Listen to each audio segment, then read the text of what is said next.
I wanted to have my own web series, so here it is. Smee, a friendly cat. Smee, he's getting fat. Smee, loves to play. Smee, eats fish fillet. He dislikes water and hates dogs that bite.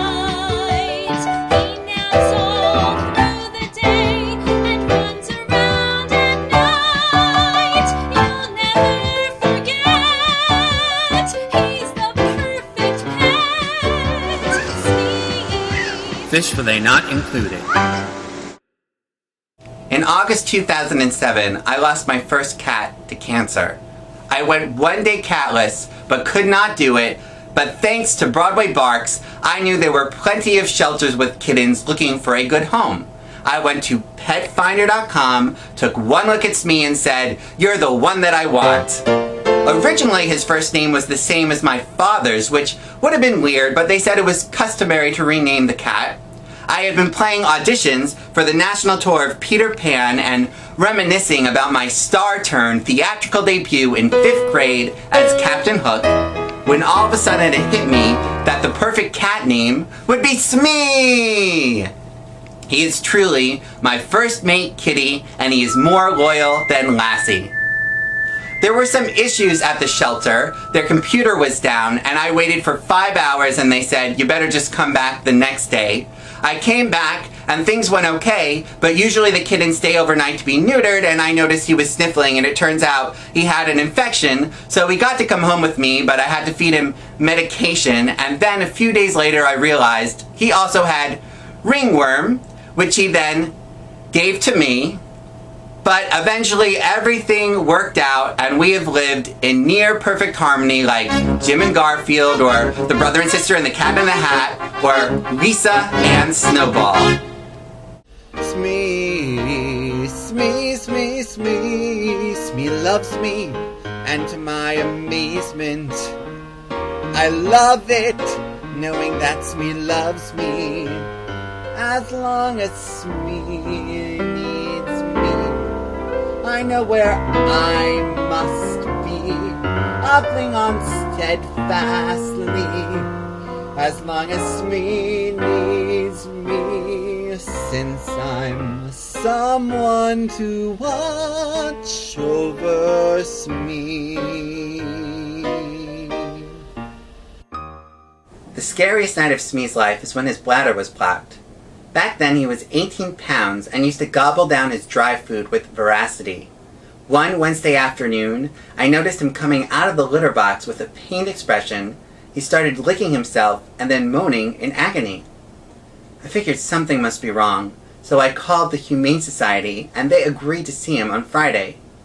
Unfortunately, by Wednesday night, the situation got much worse. He started howling in agony, and then when he started staying in the litter box, I knew something was direly wrong. So I called up the animal hospital, and they said it definitely sounded serious, but if I brought him in there, it would cost $2,000. I could not afford that, so I stayed up with him all night and called the Humane Society at 8:30 a.m. Thursday morning, imploring that they get him in that day. The doctor agreed to see him on his lunch break, and I brought Smee in, and they began surgery immediately. Thankfully, it all went okay, and he just had to stay there for 3 days. I went to visit during visiting hours all 3 days. The first one he looked really weak, but by day 3, he was better and anxious to get home. Since then, he's been on a special diet for cats with feline neurological syndrome, FUS, and he has dropped 10 pounds and has never been healthier. We have lived happily ever after, just like JD and Turk. All's well that ends with Smee. When you come home to Smee, he'll wear a sweeter smile while Smeeing alive. Everything's coming up roses this time for Smee.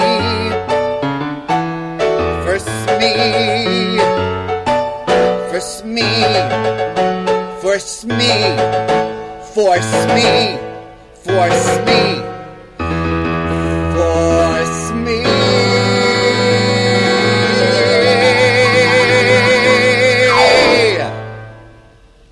Smee wakes me up rain or shine every day because he's always looking for food since he hates his diet. I try to explain to him that he gets the same amount in the morning and in the evening no matter what, but he doesn't seem to comprehend.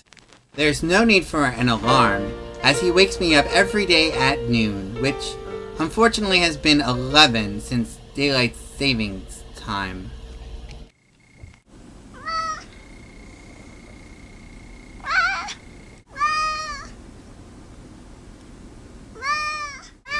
Eventually, when I do get the energy to get up, he is adamant that I feed him right away. And after I do feed him, I spend the rest of the day fending him off.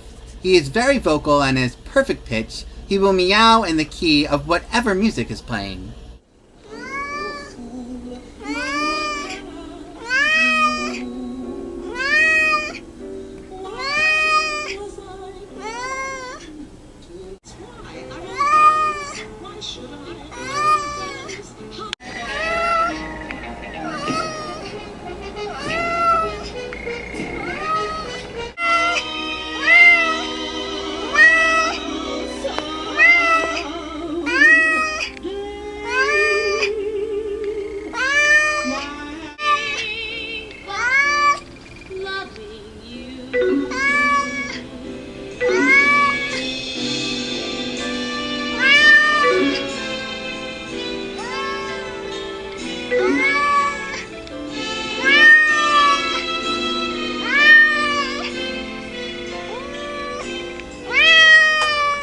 He is very naughty when food is around, especially meat and dairy, and he will go through the trash if any morsel is left in there to be found.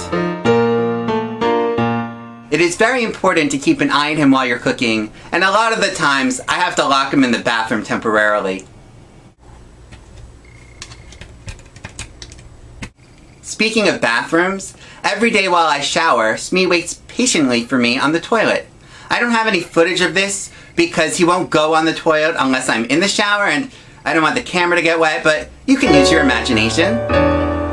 One time, he got really impatient with me and actually jumped from the toilet on top of the shower rod where he was balancing and looking over to see what was taking me so long.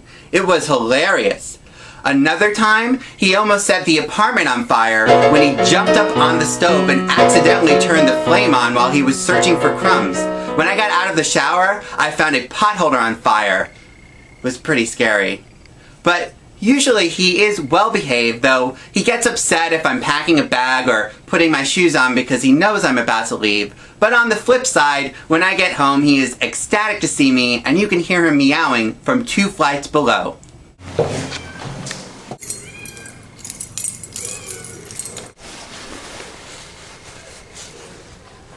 His favorite toys include these balls, these strings, and especially his little penguin. He loves this box, and he really likes to chew on this bag. His favorite haunts include the piano, the windowsill, the AC, the chair, the cubes, and sometimes the top of the fridge. Smee is mostly a scaredy cat. He follows me wherever I go, and if I leave the room, he usually comes to find out why. He's not much of a cuddler unless it gets cold, but he always joins me for sleep, usually on my feet.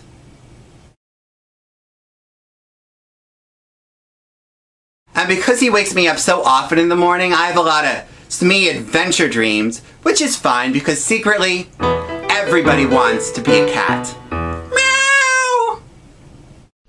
Smee touched me. He put his hand near mine and then Smee touched me.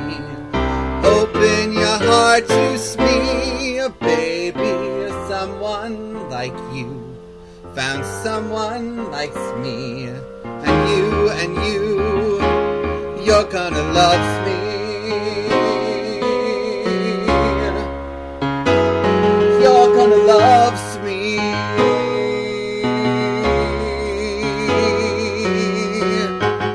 loves me, loves me, loves me. You're gonna love